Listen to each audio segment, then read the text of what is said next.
Hello everybody, how are you doing? I hope everyone's well and everyone's doing good. This week's videos are going to cater towards the objectives in Unit 3 in Middlebury. We're going to be doing one, talking about how you're feeling. You're going to be able to describe yourself and others and physically. And you will also learn about products in Mexico. Those are the main points that we're going to be handling in Unit 3, but also it's going to stem back to the last two units, which were Units 1 and 2. So don't get those things out of your mind and let's just start meshing them together. But this first portion of the video, we're going to talk about Spanish adjectives. So there are 6 rules that we need to go over. So let's get started. Spanish adjectives must agree in gender and numbers. So the word tall is alto and alta in Spanish. The reason being, alto is for a masculine word and alta is for a feminine word. Now, if you have something or a noun that's more than one, you're going to have to use altos and altas because it has to agree with gender and noun. So for masculine, you have altos, and for a feminine noun, altas in the plural. So rule number 2 states, Spanish adjectives must follow the noun they describe or modify. So for example, tall boy. In English, we put the adjective in front of the noun, but in Spanish, we put it behind. So we would say muchacho alto, muchacha alta. So tall boy, tall girl. So here's the plural form. Muchachos altos, tall boys. Muchachas altas, tall girls. Now, we have a grammar equation. I love grammar equations. It helped me in the past, and I'm hoping that these grammar equations will help you when you're doing your assignments in Middlebury. So the grammar equation that we have, it's noun plus the adjective. And if you can see it right here on the piece of paper here, you should have that also as an example in your notes, I believe, on the Spanish adjectives page. And I believe that is page 30 in your carpeta. And it's at the very bottom with the grammar equations. And it's page 30. So if you get lost or you don't know what to do and you're pulling your hair out and getting frustrated, take a break, breathe, and go back to your carpeta, your folder, and look to see what it has in there to offer you to help you figure out how to do things, okay? So let's go down here. There's an asterisk there.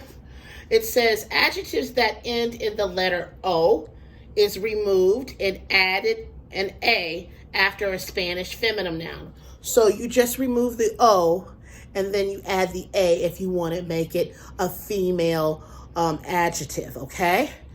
Little small rule, but it can get a little tricky because there's another set of rules that you have to learn and know how to use. So let's continue.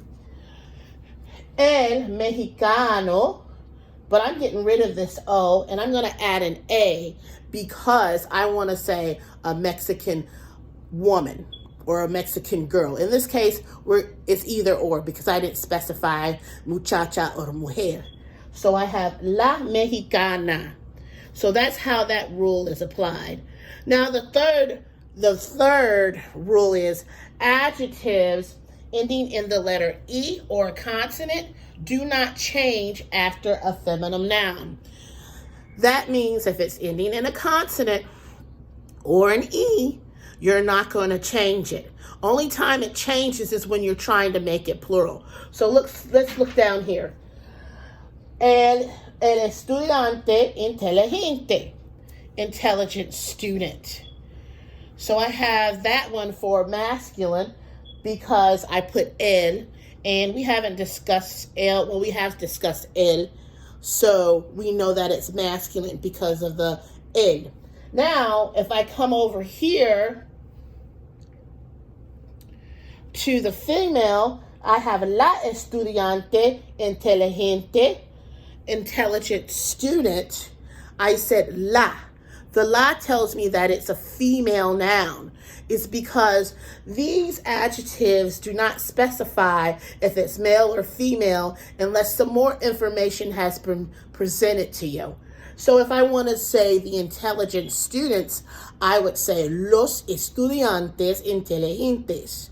If I wanted to say that the students, I wanted to specify that the students are female, an all-female group, I would say las estudiantes inteligentes.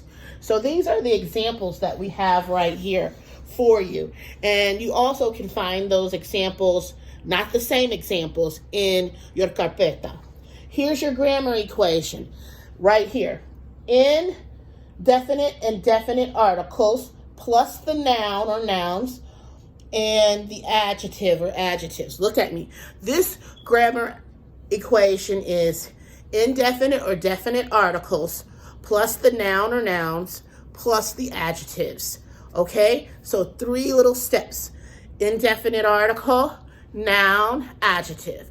Or definite article, noun, adjective. Now let's go to the 4th rule in learning how to use Spanish adjectives. Number 4 states, adjectives of nationality that end in a consonant add an A in the feminine.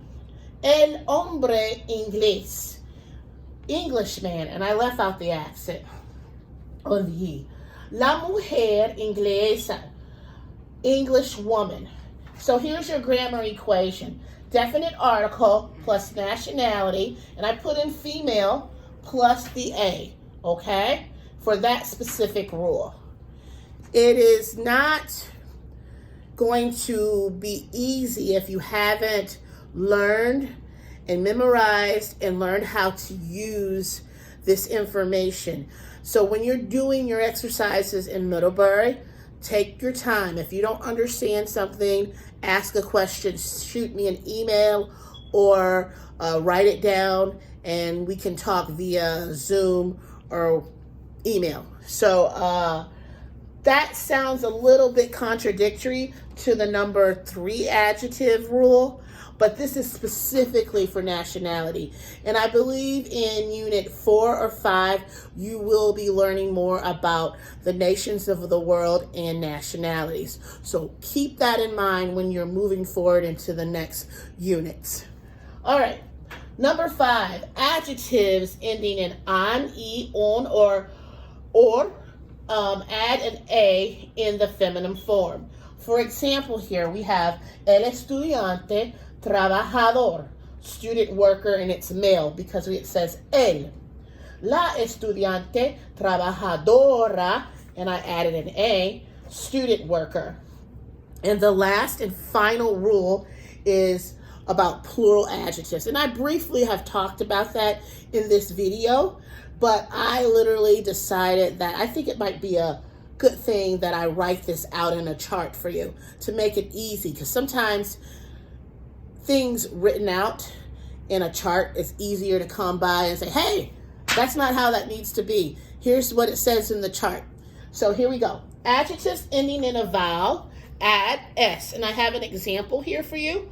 Altos. Adjectives ending in a consonant, add ES. Viviles. Adjectives ending in Z, change it to a C and add CES. Felices. So I believe that's going to be some of the words that I used here in this chart come from your vocabulario in Middlebury. So I would like to show that to you right quick here.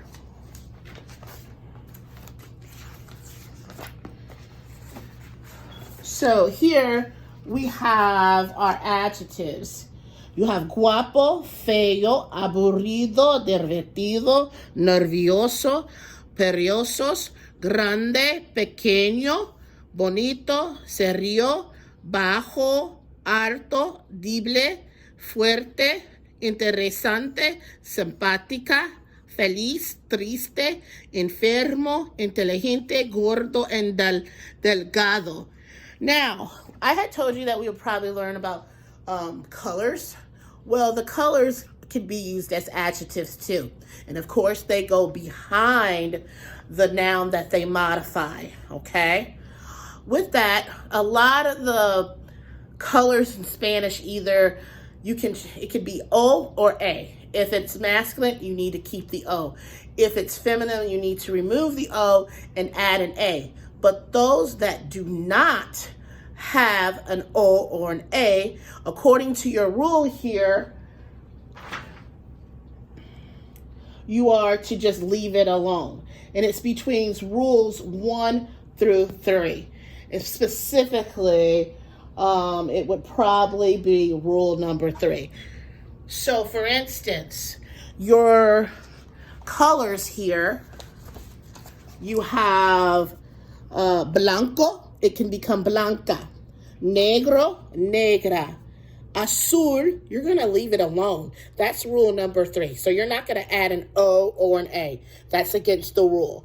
Rojo, roja. Verde, you're going to leave that alone. That's rule number 3. Amarillo, amarilla. Anaranjado, anaranjada. Marron, and that's going to be rule 3 for that word as well.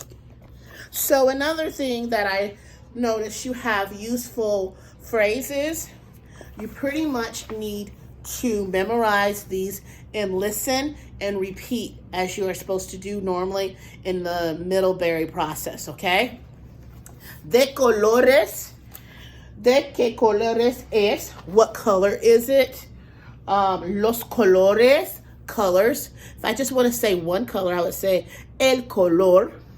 ¿Cómo estás? This is where you're going to tell us how you are feeling.